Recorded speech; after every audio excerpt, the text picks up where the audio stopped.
2020 changed the trajectory of my life forever. I was 24, succeeding in a job that offered huge financial reward, yet I was unhappy and unfulfilled. My chronic illness, cystic fibrosis, had caused my lungs to bleed, and it left me in a hospital bed. Now, I left that job and created this podcast, and I left that hospital bed to run marathons and prove that we aren't defined by our circumstances, but rather how we respond to them. On this show, we discuss the adversity that my guests and I face and how we overcome that adversity. This is a lot to talk about.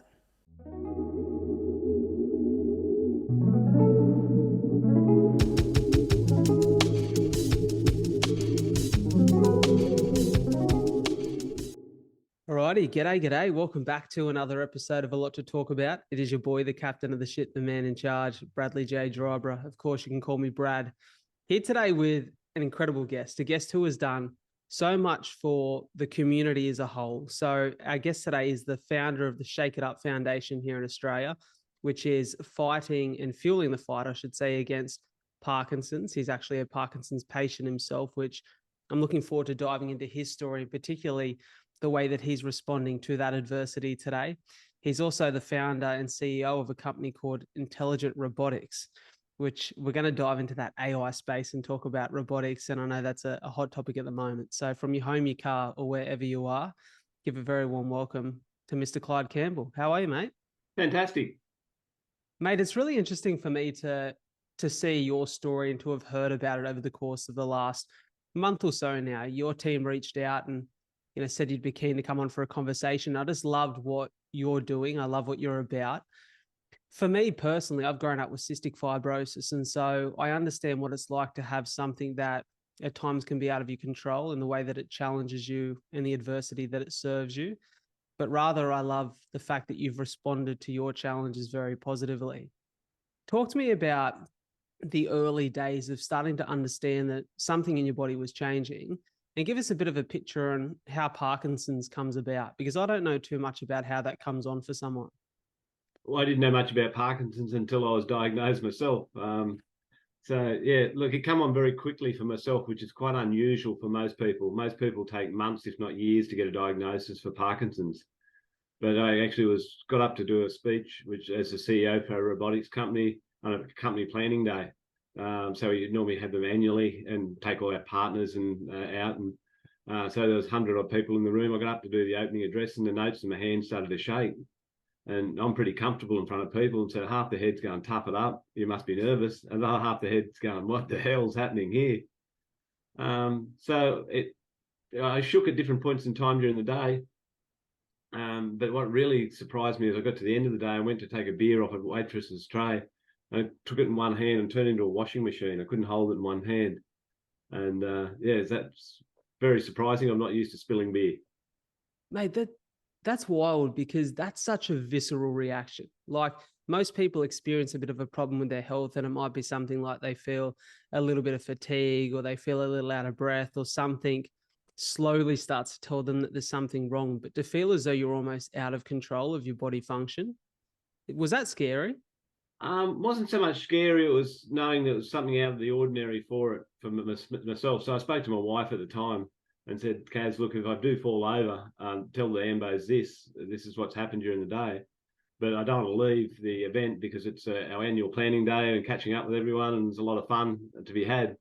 And it wasn't a major thing at that point in time, but it was just different, and different is unusual for myself because I'm pretty comfortable in my health. For sure. What were your first initial thoughts on what could be causing this? I didn't really have much of a thought at all, but I knew I'm a great believer you take action. If there's something wrong, don't hide it. So Monday morning, I went straight to the GP, and I see the GP mostly with the kids, with different things that happen with illnesses and so on. And he looked at me and did a couple of basic tests, and he said, Clyde, I'm going to think I have to refer you to a neurologist.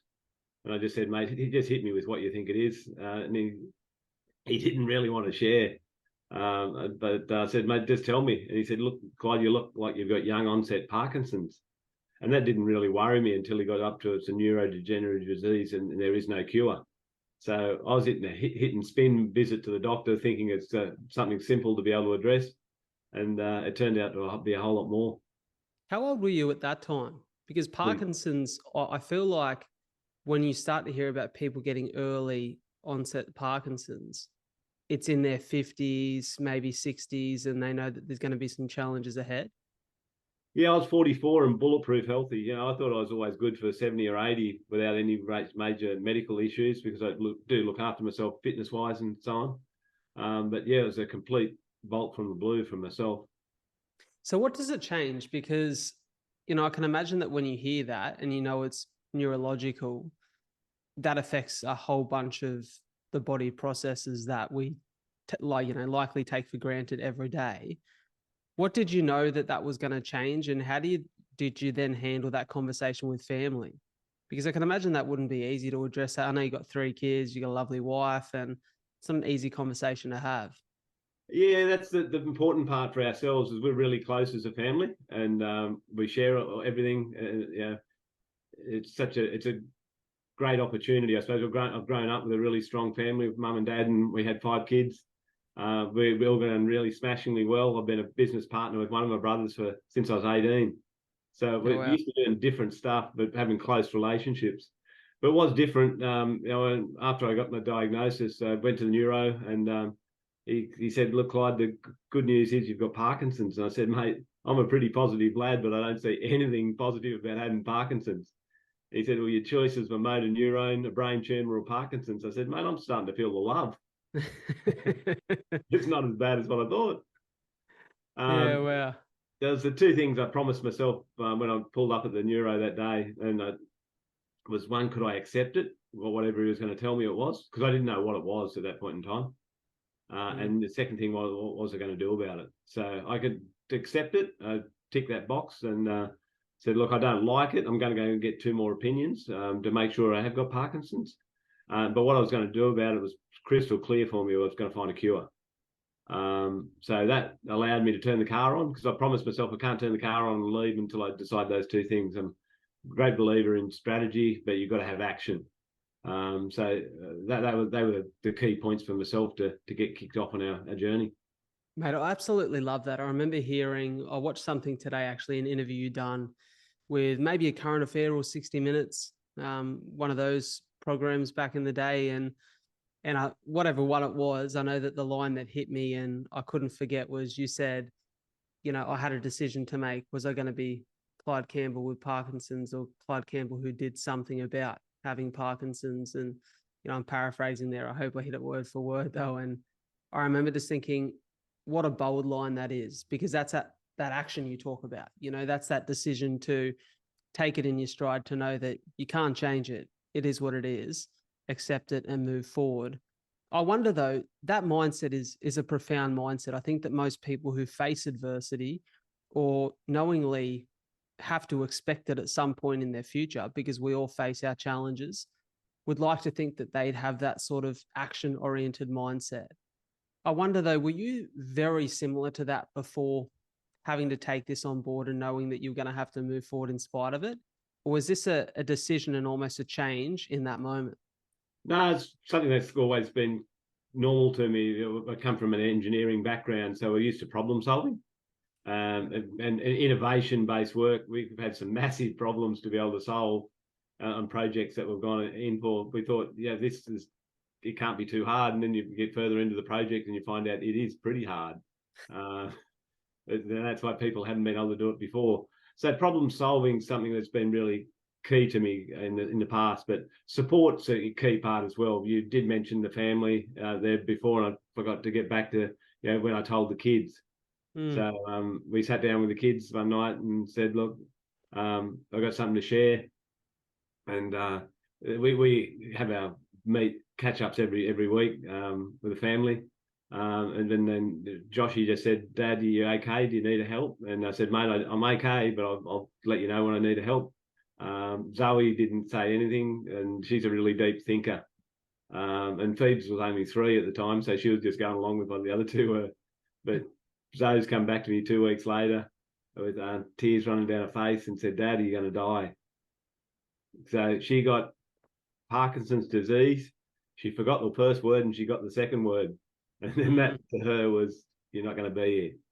So after we settled that down and said, look, I'm going to be here to annoy you for a fair bit longer, that they've been part of the journey. They come on different presentations with me. They give me plenty of stick about a whole lot of different things, and they're a good part of the family. I think it's really important what you mentioned here, Clyde, because I know that personally, like what I have is very different to Parkinson's, right? Like cystic fibrosis for me is something that affects my digestive system, my respiratory system, my endocrine system, but I have it pretty under control. There have been times though where my health has been tested.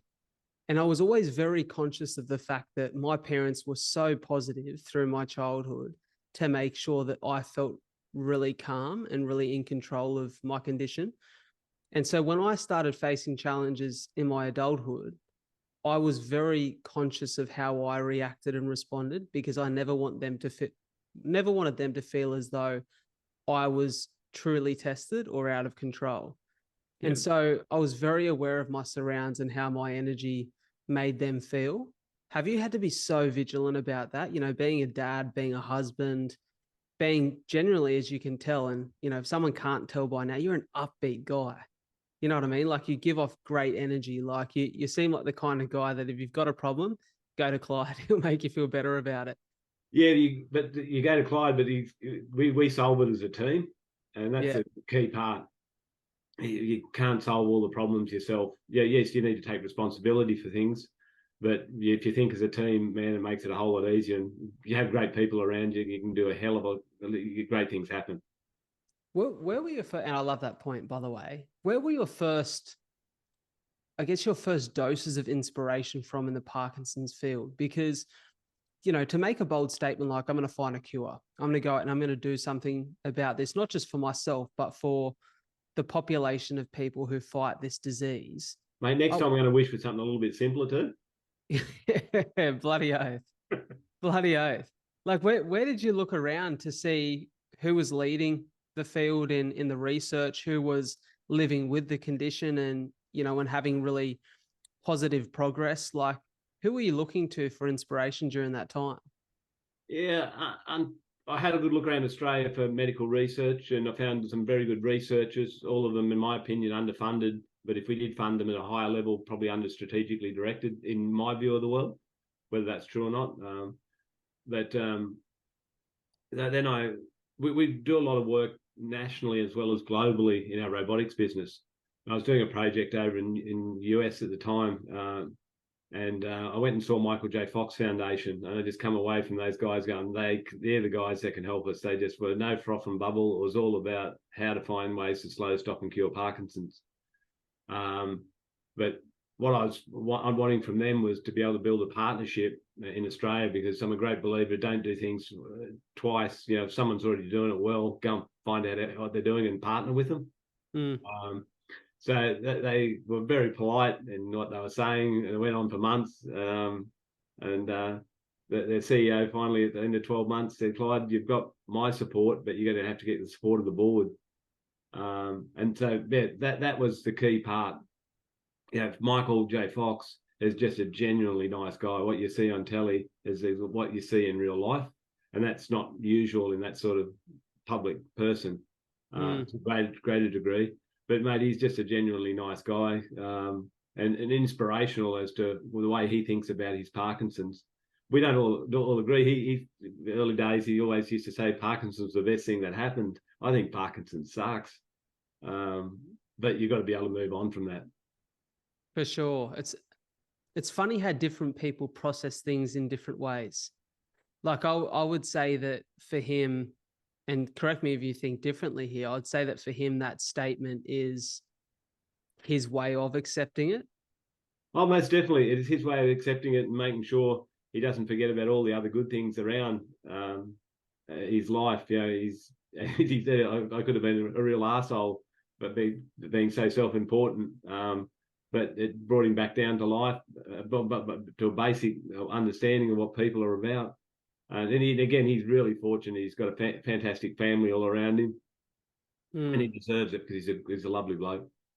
How has it been looking over at the US? Because it seems like the US is always miles ahead of where we are here in Australia. Has there been some frustration that, because, even for example, there's a tablet that I take, which has been PBS listed in the last year. It's called Trikafta. It's been a life-changing drug for 50% of the CF community, so much so that some symptoms for patients have completely gone, like Yeah, their life has fantastic. fully changed. And as a country, we fought to get it on the PBS system for 2 or so years, with a couple of close misses until we finally got it done around a year ago. But we were watching the US and the UK, who were 3 years ahead of us, and we're seeing these really positive results. And it was really hard to see the Australian Pharmaceutical Board not take, I guess, the research and the real solid proof that we had that this drug was effective from overseas on board and get it granted here. Has there been similar frustrations for you looking across the ditch? Not so much, because we've got really qualified researchers here. We just need to make sure that they've got the right support around them to make a difference. Mm. And like back when I was first diagnosed 14 years ago, it was just at the stage where a lot of things failed in research and everyone was really downbeat. Stem cells had failed, growth factors had failed, and everyone was kicking the can. But then things started to change with more research being done. And nowadays, we've never seen so much opportunity to find ways to slow, stop, and cure Parkinson's coming through. It's not easy by any means, but there's multiple shots on goal now that we've got across the world. So what's the goal of Shake It Up is essentially to find a cure. But what does that look like? What does the process of year by year look like to get closer to that? Yeah, look, it started off to slow, stop, and cure Parkinson's, but we've put one other word in front of that. That's prevent. Because if we can, Parkinson's as a disease, if we can find it before you have the physical attributes of tremor and rigidity, that's the normal things that people get diagnosed on. We find it earlier and slow it down, people won't ever have Parkinson's come into their lives. So that's not going to help me, and it's not going to help others that have got Parkinson's in more mature stages, but it's a way we can stop it coming into people's lives. But if we can hold people where they are, everyone that I talk to, and myself included, is quite comfortable. If we could hold me where I am and not get worse, that's a fantastic opportunity. For sure. You talk about finding it. What are the signs of Parkinson's before the real physical symptoms in terms of the shaking and that sort of Yeah. thing? Is it imaging that picks that stuff up, or? There's a couple of key areas. There's loss of smell. I haven't lost my sense of smell, but quite a good portion of people with Parkinson's lose their sense of smell. REM sleep disorder, where you're living out your dreams. When you go to sleep at night and you think you're in a fight and you are kicking out and kicking and punching. Those sort of areas are a high prevalence of people go on to get Parkinson's. Yeah, wow. So, but if we can find those things early and then have people more aware of them, and especially doctors, and are more aware that they're a precursor, if then we can find ways to slow the disease down, we've got something to deal with. So Fox Foundation and ourselves were instrumental in looking for a biomarker, because there's no biomarker to test for Parkinson's until only 3 months ago. And now we've got a biomarker that we can test for people with Parkinson's going forward. It is a spinal tap, so it's not an easy thing to get because we need to get CSF fluid. But we're working on how to get that into bloods and other serums to be able to make it an easier test to do, to find out if people have got a precursor for Parkinson's. For sure. It seems like the spinal tap unlocks a lot of the biomarkers or the answers to some very tricky diseases and issues to solve. Oh, mate, the brain's such a complex piece of kit, and then we realise how much you don't know about the brain. And to be able to get it, you can image the brain to a certain degree, but spinal fluid has got a direct opportunity to be able to understand what's happening in the brain, especially in alpha-synuclein, which is one of the proteins that's in majority of people with Parkinson's. Yeah, wow. It's so complex, and I guess we know so much about the body, but the brain is that one thing that we really struggle to get a grasp on everything that's happening there.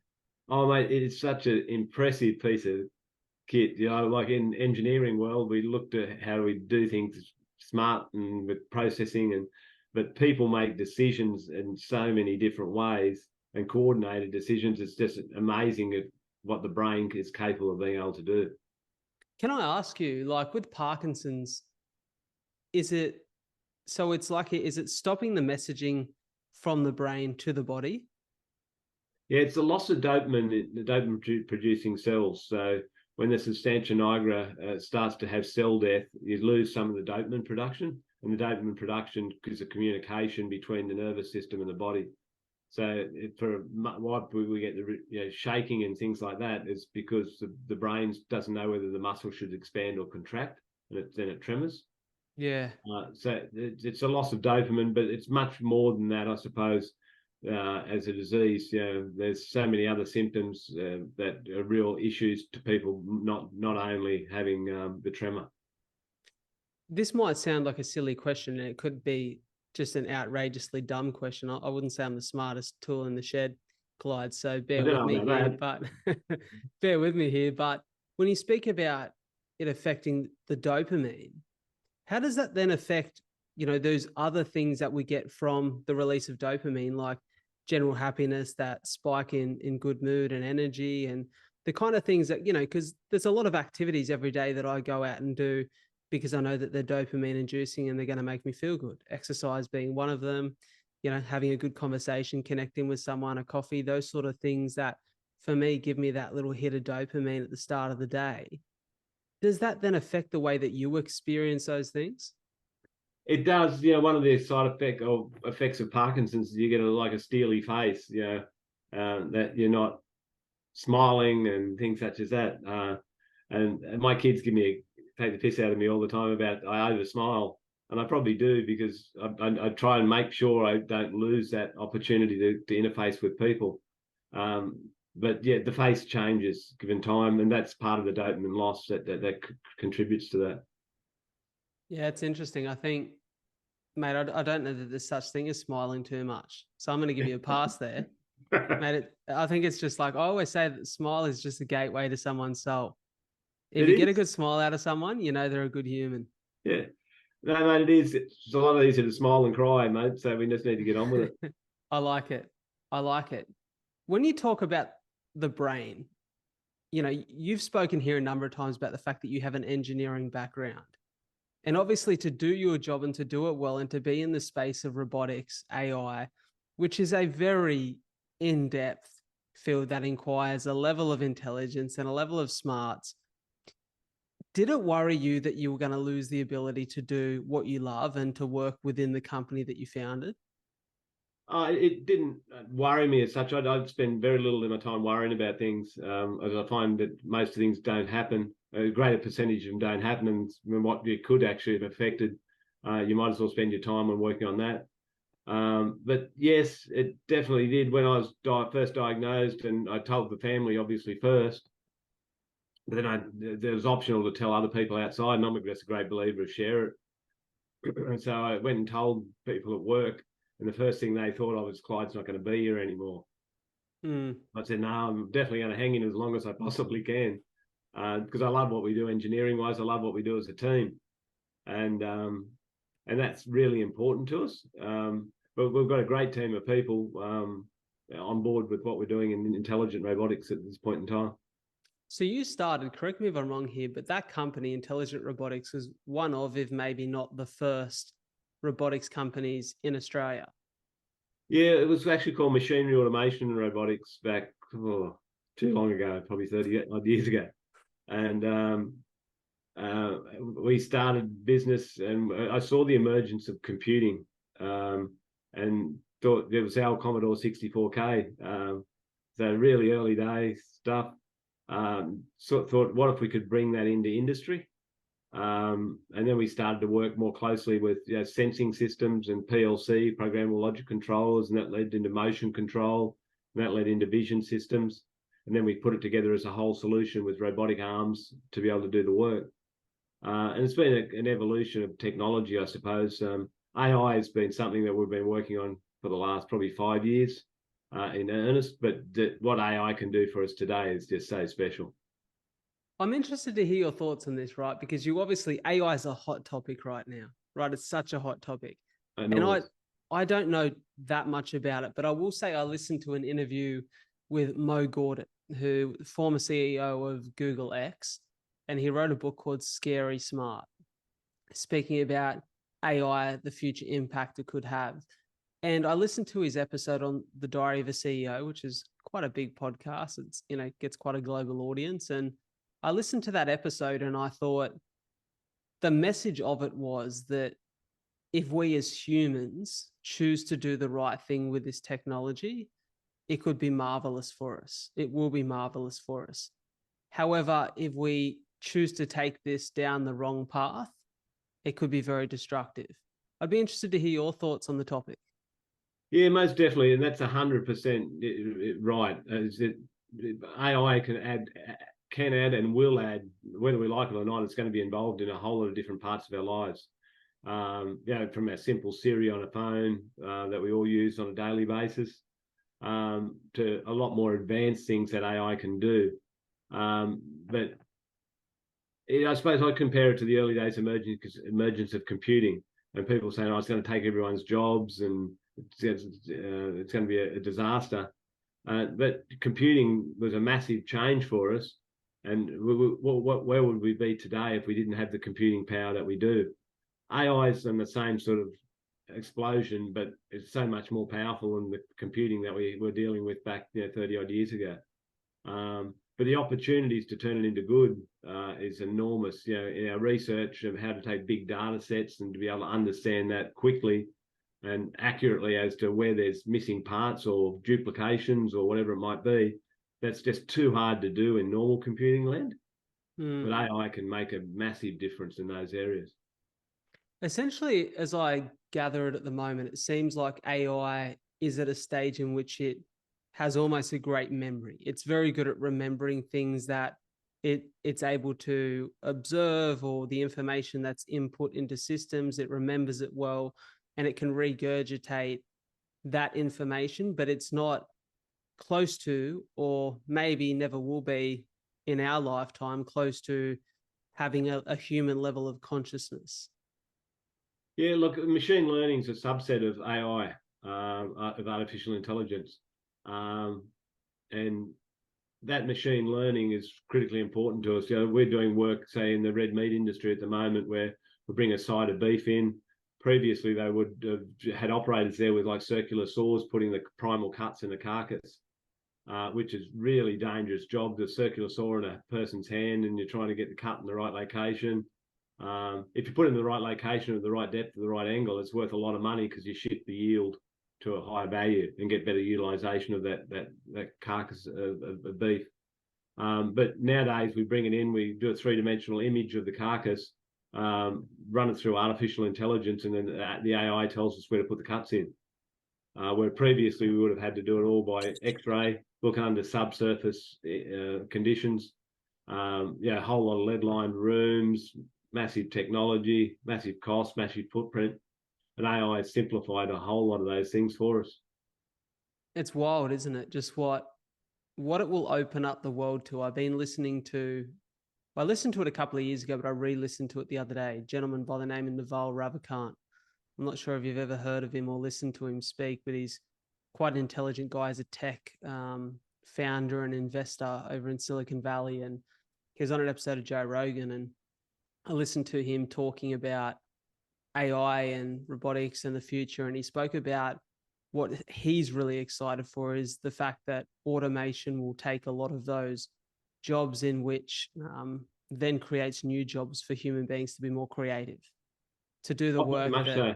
Yeah, it gives people more pleasurable jobs to be able to do. As industry struggles to find enough people to be able to work in mundane tasks.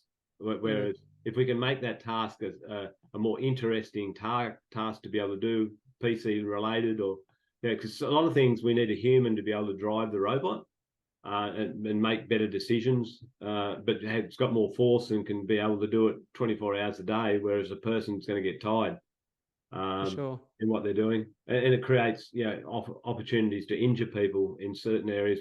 Things like carrying cartons around and things like that. It's it's an opportunity to hurt people with their back and so on, where a robot will do that really robustly.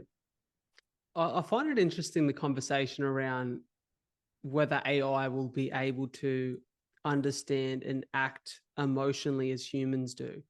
Like I was hearing in the episode with Mo Gordon, they spoke about how in the future there could be the potential that you basically, if you're a man who's looking for a partner and you've just found the real life women all too challenging, that you could have a robot wife who cleans the house, does the chores, is then able to emotionally care for you and respond to you when you feel like you need that emotional support or a shoulder to lean on or cry on.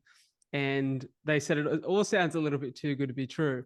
But I had this very interesting question. I'm not sure whether you believe that's possible at all, but I have to say, I had this really interesting question that popped to the front of my mind, by where I thought, essentially, emotions and feelings and that level of human consciousness that makes us all unique, but all able to relate as human beings.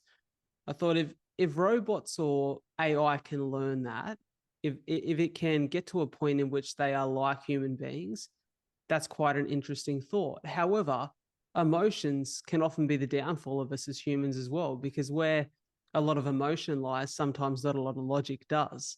And so I wonder if that idea that one day AI could have a sense of human emotion, whether that would compromise the intelligence of the machines.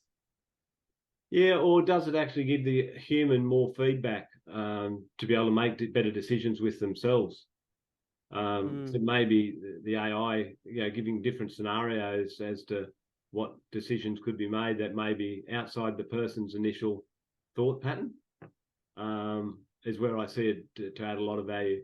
Yeah, machine's not going to have the capability to make emotional decisions and take in so many different sensory things that a human can do. Look, maybe it can get there in time to come, but the humans got so many different senses it looks at and takes in at that point in time to make the decision that they do to interact. Where do you see it going in the next 5 to 10 years? Like, where do you think the tipping point in 10 years is, where, or not the tipping point wouldn't be the right word, but rather what's like the top of you see this getting to in the next 10 years? Like, what will it really help us do that we're struggling with as a society right now? Yeah, look, it's going to be continuous change, and there's massive amounts of change. You don't have to look far back. 20 years is not far ago, and we didn't have mobile phones.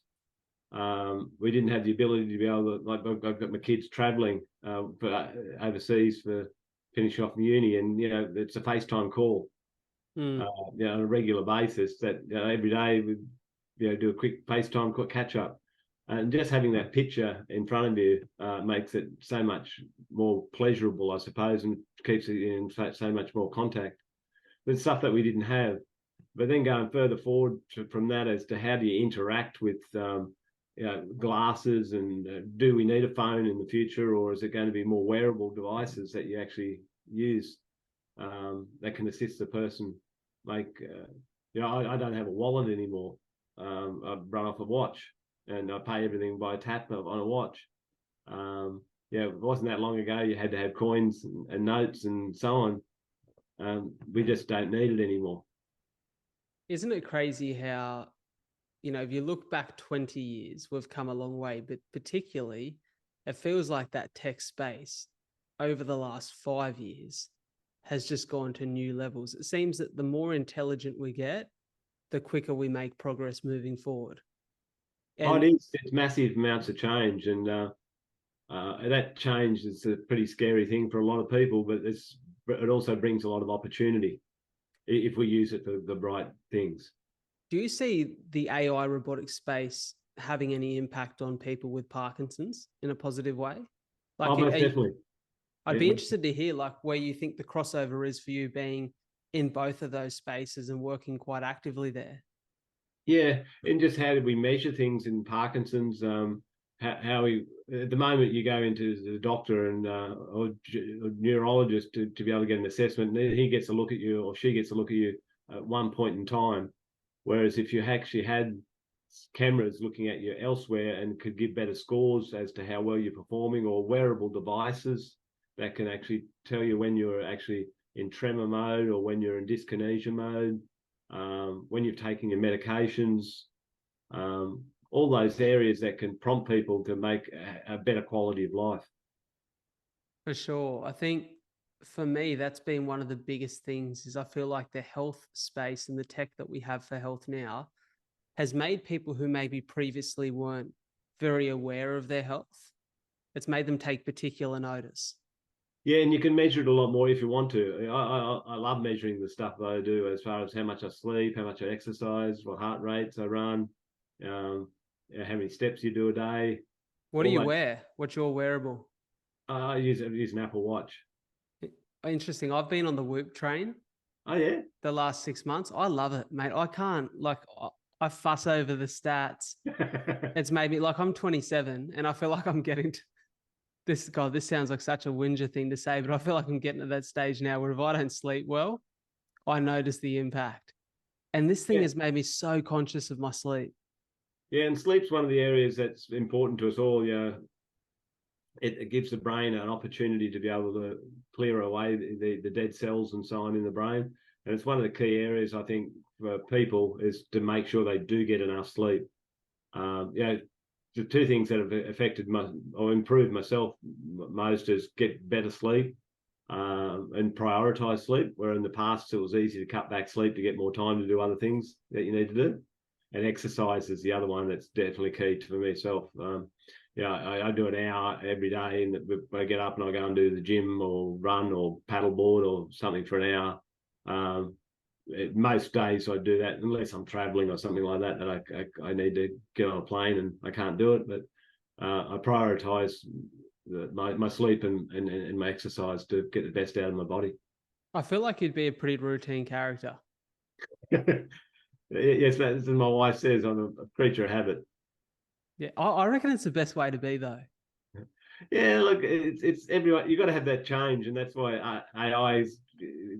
We don't. You can't have everyone the same. Otherwise, the world will be a pretty boring spot. True. I tend to think that for me personally, I respond really well to routine. Like I like to be up in the morning early, out running or moving in the gym, doing something, having a coffee, jumping in the ocean, a little bit of connection. Like I thrive off the back of a routine. Yeah, mate. Like I love mornings. I get out of bed and jump out of bed and go, woohoo, have a good day. Yeah. And those sort of things is just natural to me. Where some other people in my family would get up and get out of bed and they'd rather not have that high level of intensity. They'd like to warm into their day. I remember my little sister, she's 2.5 years younger than I am. We haven't lived together for a long time.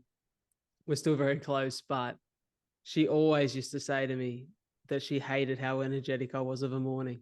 She didn't want to talk until she'd had brekkie and had a bit of time to process the fact that she was awake.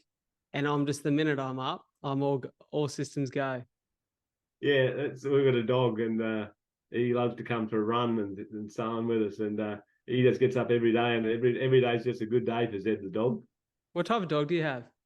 He's a Springer Spaniel Poodle. So there's a little collection of things going on in there. Yeah, oh mate, he's a wonderful little fella. He just every day he's just so positive. He's going to grow up one day. He's 12 years old and he still acts like a pup most of the time. Mate, I reckon there's something about dogs that are almost like human necessity at some point in your life. What they do for you in terms of the perspective that dogs have towards living every day to the fullest and being happy and never being mad. They don't hold a grudge. I reckon humans can learn a lot from dogs. Oh, mate, they can from animals in general, and that dogs are a wonderful companion in many different ways. Yeah, they definitely teach our kids a lot about loving and caring and sharing. Yeah, no, it's been an important part for our family. Talk to me, mate, about obviously when you get diagnosed with something like Parkinson's, you know that things in your life are going to change. I wonder, does your perspective change at that point in your life? I know that you're a positive character and you spoke about accepting it and moving forward and deciding to do something about it. But I wonder, does it change plans for the future? Does it change the way that you think about what you want out of life, the way that you want to live your life? Because I know as a society, and I can't speak for everyone, but I know that for a good chunk of us, we tend to prioritize work and work that isn't so meaningful to us a little bit too much. We don't spend as much time with the people that we love and we know we should.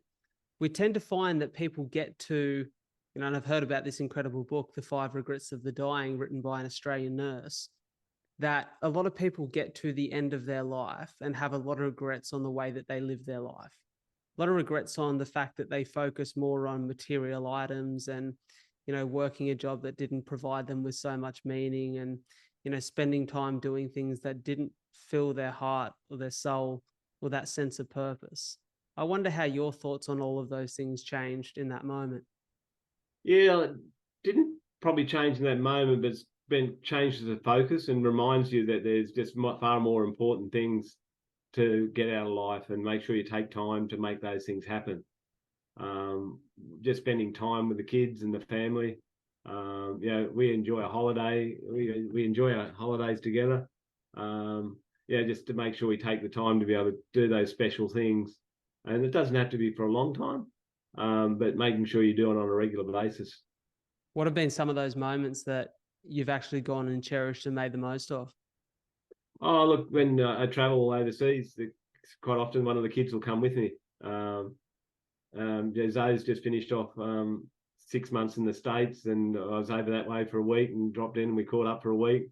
And then I was back in Europe, and she come over to Europe, and she was meant to come back home, but she decided she'd spend a week with me in Europe, and then just hung out with her mates over that way for another month, and she'll be back in another week's time. But there's just opportunity, I suppose, that we take and make sure we pick up as best we can. I love that. I think that sense of adventure, like I read something about a month or two ago now, and I thought it really summed up the human experience. It spoke about the fact that it's not obvious that all we want as humans is just happiness and joy. And it's not even obvious that we want a complete absence of misery, but rather that we want an adventure that makes the misery and the challenge and the adversity all worthwhile. And I think about that. Yeah, you can't change everything that's going to happen to you, but can change what everything means to you. And there's a big difference. So if you can change what it means to you, everyone's going to go through hardship. I'm a great believer you've got to build resilience in people, because we spend too much time stopping things happening. I don't want to ever see my kids get hurt or anything like that, but I'm a great believer if you can see things that are going to happen, and you go, I'm probably better off just letting that thing happen and be there to be able to pick up the pieces, because learning experiences are nothing beats actually doing it yourself. I'm a big believer in that, Clyde. Such a big believer. I think that because we're all told things, right? We're all told things as we move through life, and we have lessons passed down from those who are older than us or who have walked past before we're about to walk that path, and they say, don't do this or be ready for this, or, when this opportunity comes up, you make sure you think about this. But I think as humans, we have this need to experience it firsthand ourselves. Oh, mate, nothing burns more than actually doing it yourself. 100%. And you learn, and you take that on board far greater than actually someone telling you what you should or shouldn't do. But you never want to see anyone get hurt or anything such as that, but whether that be emotionally or physically. But sometimes you just need to make your own mistakes to be able to learn from them. What have been some of the hardest lessons for you to learn over the course of your lifetime? I think it's continuous learning for myself. Making sure you're considerate of other people is a key one for myself. If you can make a life better for other people, good things happen on the roundabout. So, sorry, I cut you off there, mate. Carry on. Yeah, not trying to take so much out of the relationship, but how do you add back to the relationship, and then it comes back to you on the roundabout. I wonder, have you had much of an experience with other people who have Parkinson's or have had a personal family member or friend who's, had a difficulty with Parkinson's that you've been able to help through Shake It Up? Oh yeah, quite regularly. more than comfortable to talk to Parkinson's groups and just to share the story. Because it's not a perfect world. I show images and say, look, not every day is a perfect day, but most of it's not a bad day. It's bad hours in a day. I was going for a run with the dog, and I had a pair of sunglasses on, running along a bush track, and I went in a shady area, and I didn't see a step as well, and my foot just clipped it, and I was going, oh man, lift it up. I couldn't lift it up, so I went to put my arm out, but the dog's lead was attached to my arm. So I said, I'm going to do a roll. So halfway through a roll, which was a head plant into the ground, and then I took a whole lot of skin off the top of the head and knocked a few more hair follicles out that I desperately need. And got up and went, man, that didn't feel real good. I had to take a picture of it because there was a bit of blood coming out of the head. So I need to get a picture, and I show that quite often when I go up to speak and say, look, it's a learning experience. I don't run with sunnies on now because I get to get to a shaded place and I can't quite see it as well as what I did in the past. Mate, but yeah.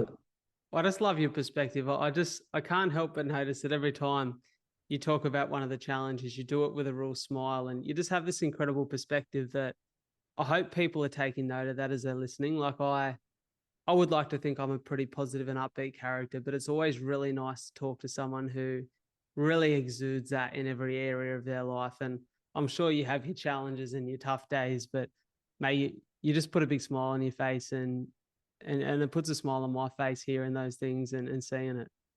Oh, look, mate, everyone's going to have tough days, and those things you need to be able to. Some things you can't do anything about. Where you lose someone close to you. Just lost a mate in a boating accident in Sydney, and he's such a genuinely nice guy, but he pushed life to the limits, and unfortunately he's passed away. But mate, there's just so many special people like that you find in your life's journey that you can make the best of. 100%, and that's all we can do, right? I've spoken about it in depth that for people with cystic fibrosis, there's a life expectancy of around 40 years of age, and a lot of people ask me, I do a bit of keynote speaking and jump on a lot of these conversations, and people often ask me how I feel about that or how that makes me feel. And I had a realization a couple of years ago, Clyde, that life expectancy is such a myth because no one's guaranteed any time on this planet, So you can say that the average person lives to 80, but nobody's guaranteed that. You don't get a slip at the beginning of your life that says you got a ticket for the next 80 years, enjoy it. We have to go out and live every day and ensure that we have a sense of meaning, that we're doing things for the right reasons, that our actions are aligned with our values, that we're showing up in the world in a way that allows us to feel as though the adventure means something to us, that there's enjoyable moments, there's moments that challenge us. And I love to see that in other people too. It's what really, for me, fuels the passion behind hosting a podcast, to be able to chat to like-minded individuals, or maybe individuals who share different mindsets, but hear about how they show up in their life. Yeah, look, it's no guarantee, as you said. Things could stop very, very quickly. Unfortunately, I had a brother that had a brain aneurysm there 2.5 years ago, and that was just a massive bolt from the blue. He had a bleed on the brain. We were fortunate to get into the right medical care, but it's been 2.5 years worth of really hard rehab to go through, from not being able to know what a glass was, knife and fork, didn't know the kids' names. When he first saw me, he said, "Where's Clyde?" So we had a really strong relationship together. And I said, "Mate, I'm here." He said, "Yeah, but where's Clyde?" So he just didn't recognize me. Didn't know how to turn a computer on. I said, "How do I turn it on?" Now he's been able to send emails, do share trading, can speak, can get up and do what he needs to do. There's still a challenge of getting information from the brain to the mouth, but it's a pretty small price to pay considering what could have happened. Yeah, it's so true, isn't it? I think it makes you realize when you have those experiences, and I hate to say it, but unfortunately a lot of people don't realize it until that experience has happened to them personally or someone that they love, that it makes you really think about the fragility of life. And I live in Wollongong here, and my partner and I are in this apartment on the third floor, and directly below us, my nan and pop live in the identical apartment. Cool. And so I go down and see them quite often. And Pop's 87 now. He had a stroke a couple of years ago, and he was previously very quick-witted, very funny, very smart, very intelligent, and he's still all of those things, but now he struggles to express it, to communicate it. Yeah. And I can see the real frustration on his face when I go down to see him, and he wants to tell me a story, or he wants to talk to me about what's happening in my life. And they take real joy from hearing about all the adventures that Soph and I are on and what we're doing in our life. And that for them just makes their week. And I really feel for him, because I wish I could just help him communicate that, but it reminds me all the time that I've got to go down there. I've got to spend that time. I've got to be patient and enjoy those moments with them, because we're all getting older. Now that sounds funny coming from a 27-year-old, but we're all moving in that direction. We don't know what's ahead of us. Yeah, and those later years are tough years. Yeah, my mum and dad are getting into their 80s now, and things that were easily done just aren't anymore. Mum had to go into a home because it was just she couldn't be looked after at home safely, and they're really challenging things to go through. But it's a harsh reality of life. Mate, it most definitely is. But you're showing up in a very positive way and doing some incredible things. As we sort of close off this conversation, I would love to know how, as the Aussie public and the listeners of the pod and the people who want to get behind people like yourself who are doing things to really make great change and make great impact in the world, how can we support the Shake It Up Australia mission? How can we get behind you? Yeah, there's a whole lot of different ways you can do it. If you go to our website at shakeitup.org.au, there's ways that you can do, morning tea, a golf day. There's a whole lot of different things. We have events, running events, and it's a matter of how do we actually assist people doing those events, do it by themselves, and we'll set up the IT and some structure behind it. So there's a whole numerous ways of all getting involved in trials, medical trials, knowing what's coming up as a patient or as a control person that doesn't have the disease. There's a whole lot of different ways you can get involved. You go to our website and you'll learn a whole lot more. Mate, I'll make sure that website's in the description and the show notes for today's episode. I want to give you an opportunity before we close it off, just to give one final message to the audience and send them off on a high. Yeah, look, man, life's a challenge in many different ways. But if you can make the best of it, the cards that you've been dealt, and I think it's just important to be able to suck it in, have a good think about what life you want to live, and how do you make a difference on a day-by-day basis. It's really important, I think, for you and your people around you. Mate, beautiful words. It's been an absolute pleasure to have a conversation. I'll make sure that every way everyone can get in contact with you is in the show notes. I really appreciate your time. Mate, thank you for your time. It's been a pleasure to catch up, and look forward to doing it again. Cheers, Clyde. I appreciate it, mate. Thanks, Brad. Thank you so much for tuning into another episode of A Lot to Talk About. It means the world that you guys are in my corner, that you continue to listen to the show every week. And if you could do me a massive favor by following the podcast on whichever platform you listen to it, and sharing this episode in particular with just one friend that you feel would benefit from it, that would mean the world to me, and it would help the show grow. The more the show grows, the bigger the guests we get on, the more that we can do, and the more we can share and support you guys, the listeners, the viewers of the show. Before I go, I want to pay my respects and recognize the traditional custodians of the land on which we meet and record this podcast. The Aboriginal culture has such a rich history in storytelling, and as a passionate storyteller, I really hope that the stories we share and connect with on the show can allow the many cultures that now call this beautiful land Australia their home to come together and continue to respect the stories and the culture that make this the land it is today. Thank you so much for tuning into A Lot to Talk About. I'll catch you next week.